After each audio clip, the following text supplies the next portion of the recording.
Hello po, good morning po. Ako po si Ate Kagora.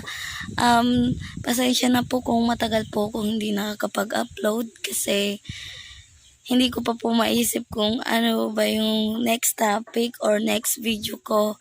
Pero dahil naisip ko na total galing ako sa Bicol, then nandito na ako ngayon sa Leyte dahil nandito po yung asawa ko. Ang magbablog po ako kung ano po yung pinagkaiba sa mga salita namin sa bawat mga ginagawa sa pang-araw-araw kasi marami po akong na-encounter dito na ang layo ng mga ibig sabihin. And then yung mga ginagawa namin sa araw-araw hindi po magkakatugma, lalo na yung mga karaniwang pagluluto dito, yung mga salita. And then, isi-share ko po sa inyo kung ano yung mga na-encounter ko. And then, pero ngayon po, gusto ko lang po i-share yung first encounter ko dito sa Leyte na pagkadating ko.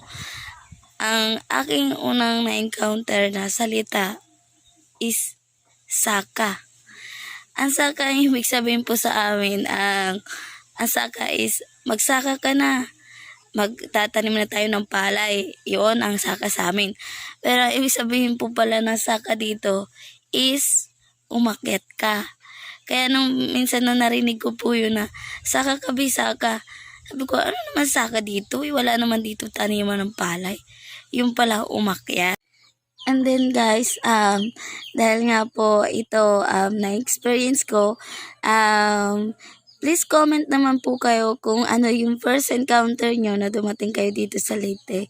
And then, huwag nyo po kakalimutan na mag-subscribe, like, and please click the button para kung meron pa po kayong gustong malaman tungkol sa mga Bisaya, lalo na kung taga-ibang lugar kayo, katulad ko.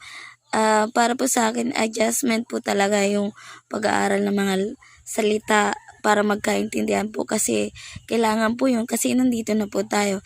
Enjoy lang po. Bye-bye po. Salamat po sa panunood.